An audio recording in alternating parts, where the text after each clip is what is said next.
ஒத்த கடை வீதியில ஒத்தையா நான் நடக்கிறண்டி. அத்த மக அழகரசி அத்தாங்கூட நடக்கணுண்டி.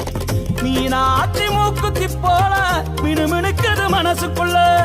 காட்டாத்து வெள்ளத்தை போல நீ நடக்கிற உசுருக்குள்ள. நீ நாயக்கரு மண்டபமா அடி நானு உன்னை ரசிப்பேண்டி. அடி நாலு என்ன பொழுது என்ன நானு உன்னை நினைப்பேண்டி. அது கிண்ணம்மா என்னம்மா என்ன தமைய பெரிய மதுரை மல்லி வாங்கி வந்து மணிக்கணக்கா காத்திருக்கேன். மதுரை மல்லி வாங்கி வந்து மணிக்கணக்கா காத்திருக்கேன். குறுக்கு பாத வரப்பு மேல குத்த வச்சு காத்திருக்கேன். குறுக்கு பாத வரப்பு மேல குத்த வச்சு காத்திருக்கேன்.